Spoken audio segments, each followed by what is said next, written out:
Welcome to the Church and Culture Podcast, a weekly discussion with James Emery White on the latest trends happening in culture and where and how the church should respond. All right. Well, thanks everybody for joining us for this week's episode of the Church and Culture Podcast. If you're just joining us, I am Alexis, and every week I am joined by Dr. James Emery White. He's the founding and senior pastor of Mecklenburg Community Church. He's a former seminary president, the author of more than 20 books. And when he's not doing all of that, he spends his time diving into the world of contemporary culture and examining really the all-important engagement that Christians and the church should be pursuing. So in other words, Jim has mentioned before, he's used this terminology that we're living in serious times, and the church is called to be aware and we're called to be astute in how we respond. So today, what we're going to talk about is the somewhat divisive bill that was passed on Monday, signed by Florida Governor Ron DeSantis, that essentially prohibits classroom instruction about sexual orientation and gender identity in elementary schools. Opponents are referring to it as the Don't Say Gay law, accusing it of being insensitive, if not damaging, to the LGBT community. So Jim, why don't you kick off the conversation by just kind of clearing the air and providing some clarity in terms of what is this bill actually about? Yeah, I think you actually gave it a very good synopsis. It was called the Parental Rights in Education Bill. Opponents refer to it as Don't Say Gay. The actual intent, the actual wording of it is it prohibits classroom discussion and instruction between the grades of kindergarten and third grade. So it's a very young cohort that this is tailored toward. Okay, there's a lot that we can talk about with regard to this, but I think that a helpful way to frame today's conversation might be by talking about what really are the primary players. They maybe not be the ones who are exercising the loudest voice at this point, but they are the primary people involved, and that's parents, teachers, and children.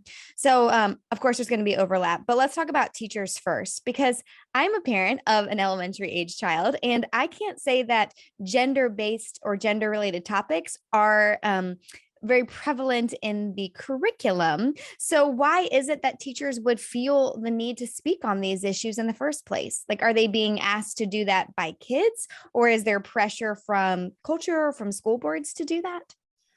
I think that, no, you're not going to find a kindergartner, dealing with homosexuality and or gender identity largely, or at least very few, or dealing with gender dysphoria. In fact, the overall trans population is 0.5% of adults. I mean, it's very small. So what the concern is that culture, as you say, coming from boards or whatever, or teachers taking it upon themselves to bring this up and to begin, as some would say, move from education to indoctrination, and to begin making these things an issue, making these things a subject matter. It's not going to be brought up by the kids, and I don't know of any curriculum, but there are books out there that are often being used that we can discuss or talk about in a moment. Yeah, I think it's a concern that this not happen. All right. Well, okay. So on that note, let's shift to parents for a second, because what you suggest in a blog that you wrote this week, which of course we're going to link in the show notes, is that this legislation has a lot less to do with the LGBT community and it has a lot more to do with parental roles. Is that correct? I would say that. It has been an interesting response from the LGBTQ community, they were a very strong reaction, as if this was a real attack on their identity, their right to exist, and their rights, and that would be damaging kids. I mean, we can get into some of the concerns, but it really is about parents' rights and what is appropriate for a school to do and what's appropriate for a parent to do. And the idea with this bill was, this is just not the school's business. The school does not need, particularly with K through third grade, to get involved in dealing with sexual orientation and gender identity. And it's just, that is a parent's job, a parent's role, and it is not to be something that's coming from the classroom. Well, I guess opponents of that point of view would say that, it would point to a handful of anecdotes by which children perhaps are not receiving the proper instruction in the ideal world of what a perfect parent might say. And they've really found refuge in a teacher figure, not even related to to issues of gender specifically, but a whole score of things that their teacher has really filled an important role that maybe they were lacking in their parent. And so I think parents are maybe concerned that if their parents don't accept their child's, gender orientation at that age, that they could find refuge in a supporting teacher. There's so much in what you said that concerns me. And I know you were kind of describing more or less the case. Mm-hmm. Let's go back to a teacher feeling that a parent is not doing it right. That's not a teacher's job to determine this is what you need to give your child in terms of a value system. This is how you need to teach them about all things trans or homoerotic behavior. That's what's scaring people, and rightfully so, that a school board or a school teacher or a school system becomes the arbiter, the determinant of what is right or wrong in terms of parenting and what needs to be taught in the home and conveyed in terms of faith and values to a child. In other words, we are going to become big brother to all parents. We're going to oversee it in a way where we can determine what's right and what's wrong, and even get to the point where we say, okay, because you're teaching your child this, we consider that wrong. We consider that child abuse. We're actually going to take your child away from you and take away your right to parent.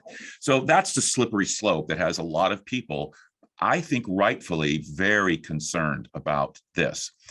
Now, as far as a teacher's role, I think we all have fond memories of a teacher that was very special to us and encouraging to us. I remember to this day, teacher named Mr. Smith in sixth grade, who was just meant the world to me and encouraged me on a host of ways. That's very different than what we're talking about. It's very different than a child who doesn't want to hear what his parents have to say, doesn't agree with what his parents have to say, wants to rebel against parental authority, and goes to a teacher for validation. And that's not at all what should be happening, and that's not at all what a teacher should do. And this is so easily deflected for a teacher. I mean, even if a child were to come and raise an issue related to, and I can't imagine a kindergartner do this, but let's just imagine a kindergartner comes and says, I have a question about my gender identity, or I have a question about same-sex attraction, which is, like I said, comical to think about, but let's say it happens. The teacher should simply say, Johnny, that's a great question. And when you get home this afternoon, you should ask your mom or your dad about that. Now, let's get back to our ABCs. It's just not a big deal.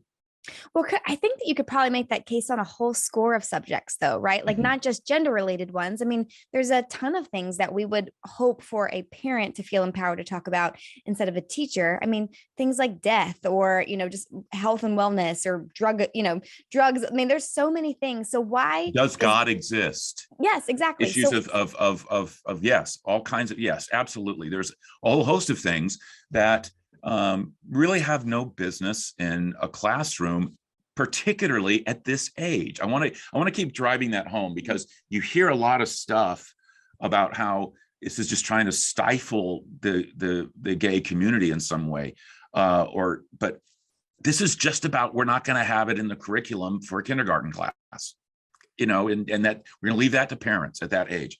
To me, it's I think it's important to keep remembering that. I'm not trying to even be political or make a case for this particular bill. I'm just saying that it raises a lot of cultural issues that I think are terribly important. And the cultural reaction to it was so strong that I remember, Alexis, when I first heard this whole "don't say gay" pushback on this, and I thought, well, this must be some kind of bill targeting what high school teachers can say or do, or maybe middle school. And when I actually went and found out this was just for kindergartners through third grade, I thought, this is really culturally telling. Well, so would it be different? Would you feel differently about this if it was a bill that was directed at high school teachers? I think that there are certain subjects that can be discussed, need to be discussed. And obviously, there's a whole host of things related to sexual issues that are very important and politically important and socially important that you can have, I would like to think, reasoned conversations about at a high school level or even a middle school level. I mean, we're having them in our student ministries, our high school and middle school ministries here at our church. But, again, as a parent, I want to know what you're going to say. I want to know how you're going to say it, because the whole idea of a parent and a child in that relationship is that you have the mature and you have the immature. And the whole job of a parent is to parent.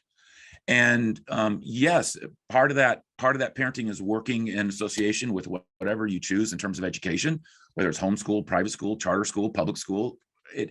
But there's not a parent on this planet who's not extraordinarily interested in their child's education and what that child is hearing and what it's learning. And there is not a parent on this planet, I don't care what your convictions are, that wants what you're trying to convey in the home to be assaulted in the classroom, particularly in the areas of faith, values, sexuality. These are very critical parenting issues. I want to come back to that for a second. I want to come back to that in just a second, but I want to return or kind of stay here for a moment and talk about how, like, the way that we've talked about this, we've really been talking as if it's the teachers who are kind of overstepping their bounds to do this. But I almost wonder too, as a parent myself, if there's not, I don't want to say blame is the right word, but if there's not a responsibility, or that this is a response to the fact that parents are continuously or more continue to push responsibilities that are not education curriculum related onto teachers, discipline and a whole score of things that may be just the kind of an apathetic approach to parenting, that teachers are feeling that they have to do this because parents would rather the teacher have the conversation, right? I mean, they'd rather the teacher talk about, health and anatomy and birds and the bees, rather than have to have that uncomfortable conversation themselves. Do you see this kind of falling into that scope as well? Actually, I do feel like most teachers would say sometimes it's startling what they find has not ever been discussed with a student in their classroom. But again, what you've just said may be more of an issue as the child gets older, when they, but we're talking again a kindergartner. Yeah. And I think that and no older than a third grader. And while I do think that there is passive parenting and parents that do want the schools to do more and more and more, and I that's dangerous, because what we're finding is that schools are saying, okay, and we'll strap that on. We will become a parent. We will become a socializer. We'll become the one who conveys values and expresses values and teaches on these major issues. And so it's. I mean, this is about 500 more podcasts and getting into family and education and the role of a parent and all that. But I think at the young age we're talking about, that's not really an issue. All right. Well, so let's go back to what you talked about just a moment ago with regards to how much a parent should be involved in whatever their teachers are teaching, because I have such high respect for teachers. I can't imagine that they want for parents to micromanage every single thing that they are instructing their kids about. But at some point, do parents have the right to intervene? Like, let's say, it is, as you mentioned, it's becoming more common for teachers to utilize, even in the kindergarten to third grade range, storybooks that feature same-sex parents, for example, or children who, dress maybe differently than their biological sex. Is that a point when a parent has the right to write the teacher or to intervene and say, I don't think that's not part of the curriculum, but you put that in there, and I'm not okay with that? Absolutely. I hope that every parent does. I would hope they would scream bloody murder, because it's not about, and again, let me say something real quick here. I think there is so much that the Christian community needs to ask the LGBT community for forgiveness, how they've been, the hatred and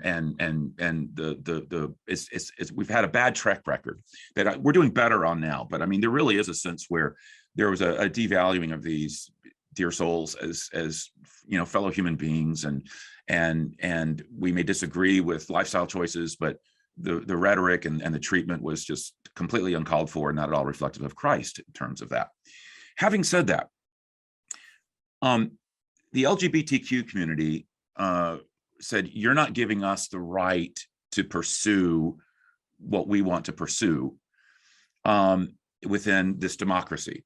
Well, what's happening now, in all fairness to Christians, for example, is it feels like now the tables are turned and the LGBT community is wanting to do exactly to Christians what they said you should not do to us, which is giving them the freedom to disagree, the freedom to raise our child differently, the freedom that we don't embrace this kind of behavior. We don't embrace this lifestyle based on our values and convictions.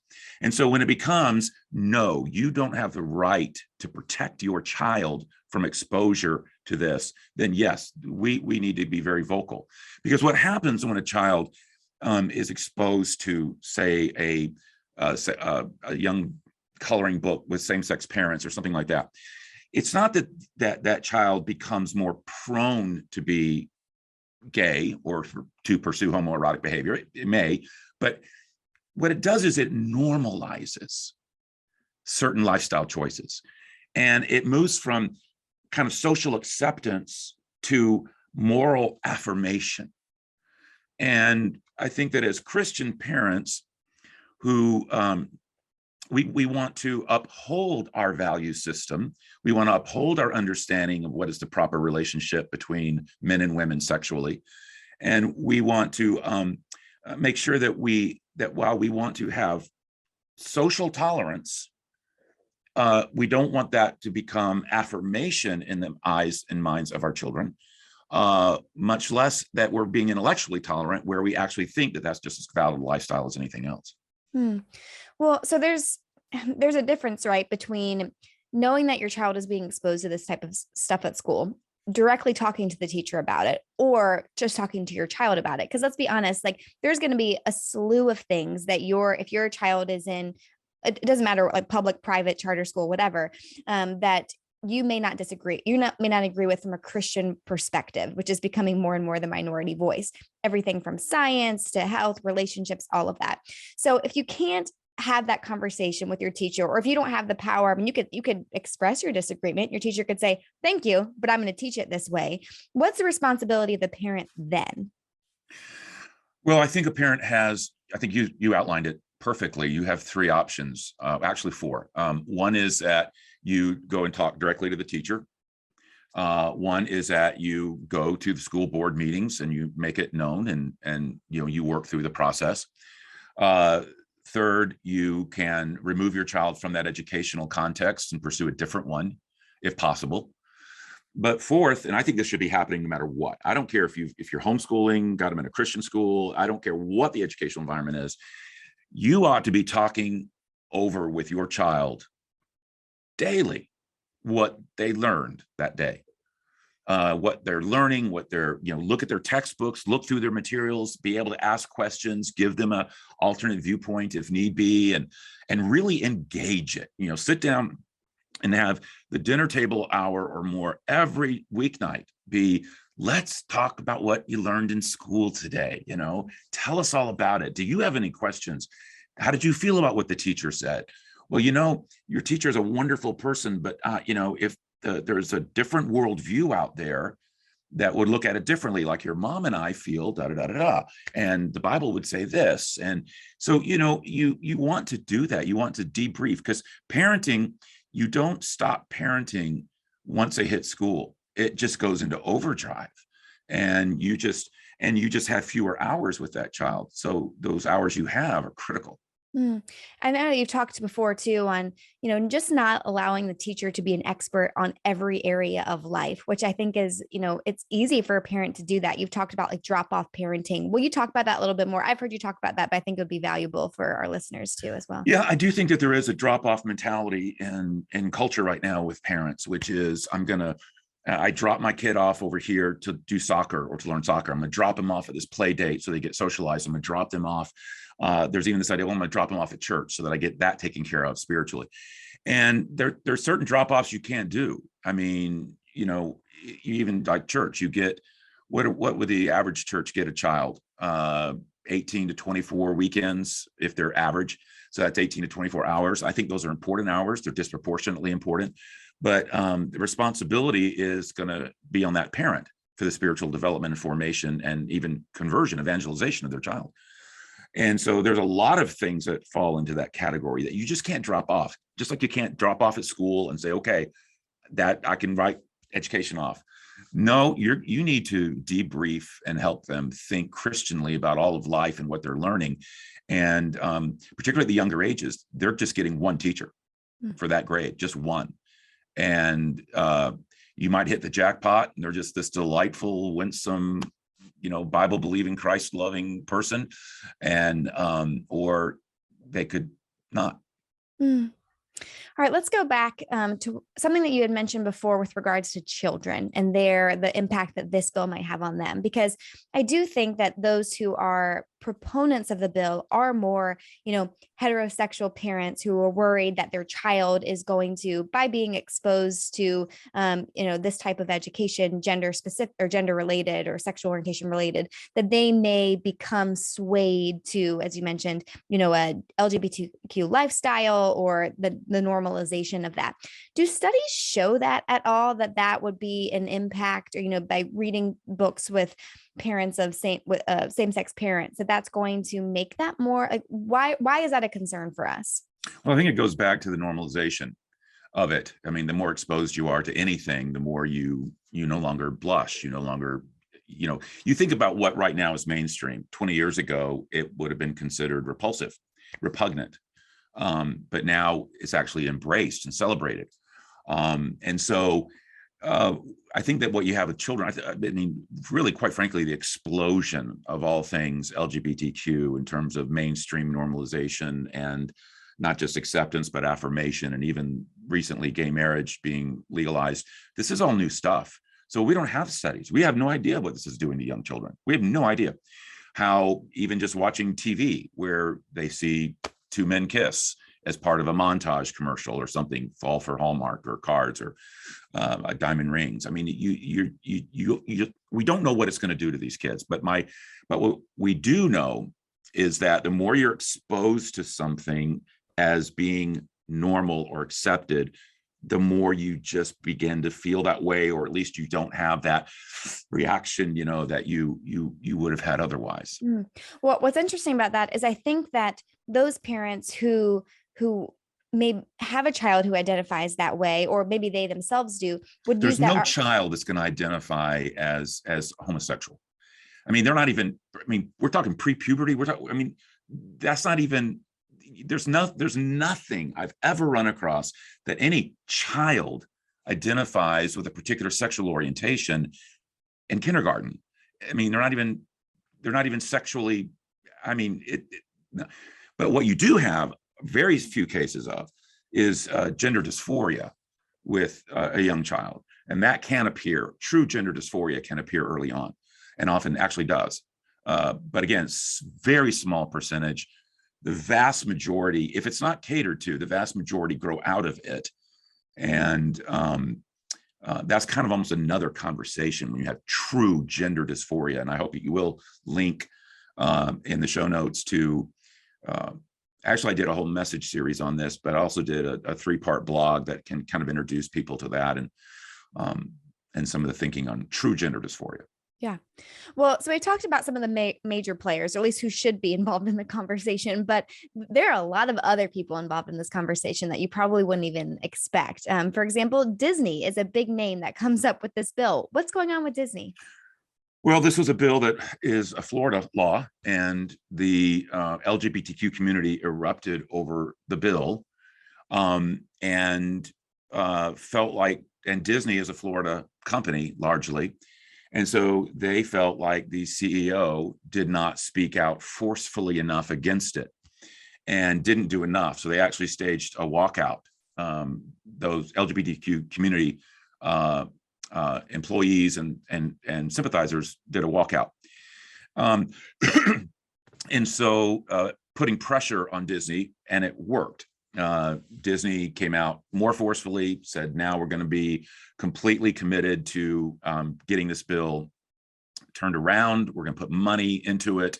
The CEO of, not the CEO, but the person who is president of, I think, creativity, I may be getting that one wrong, but this just hit today, said that they're now committed to having half of all of their characters be LGBTQ or minority.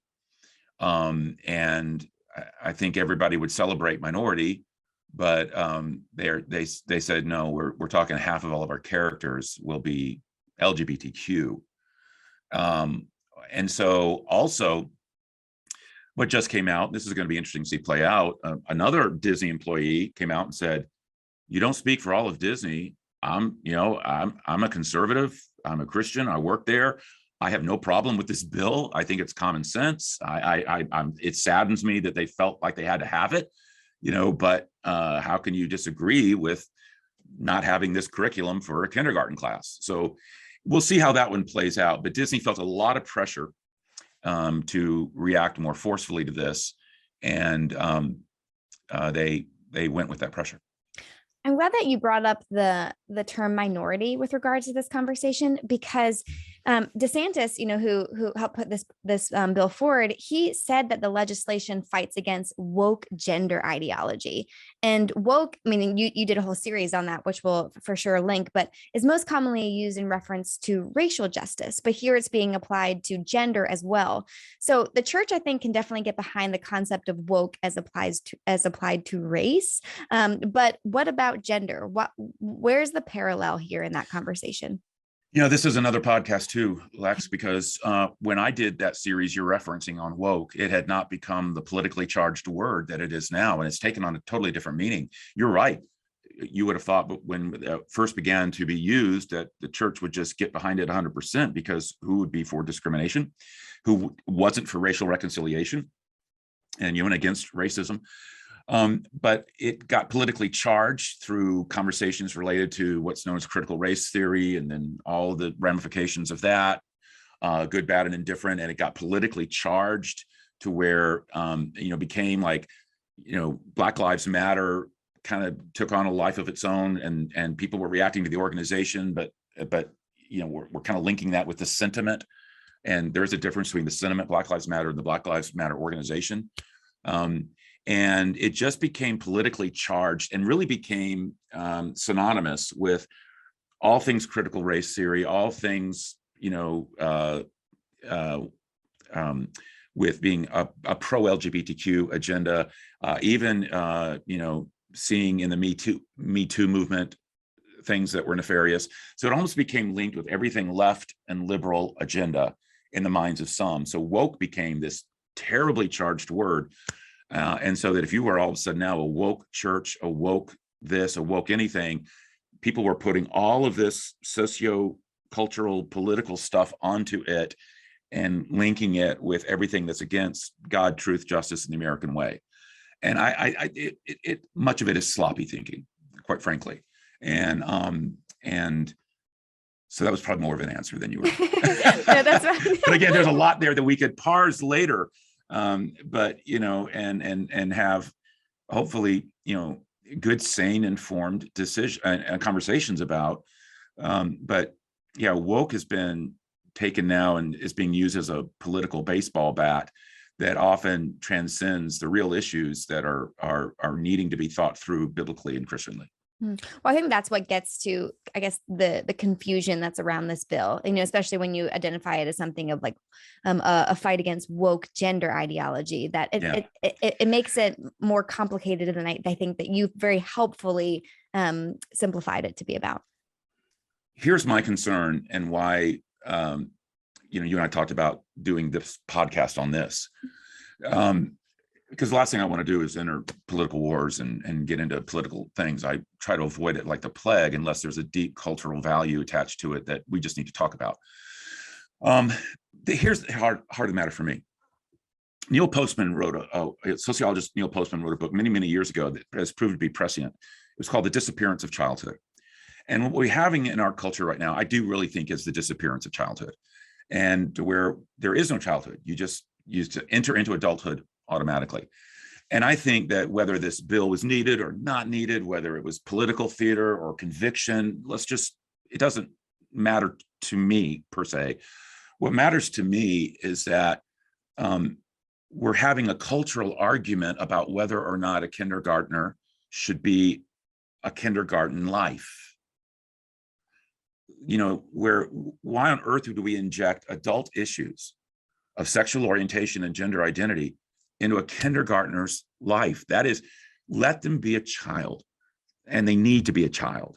That means immature, and also childhood means protected from many adult ideas and adult themes.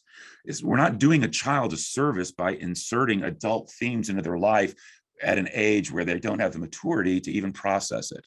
And that, to me, is the heart of the cultural issue, is the disappearance of childhood, the robbing of childhood, and attempting to, in the name of wars we're having as adults, feeling like somehow we've got to insert that into the world of a child.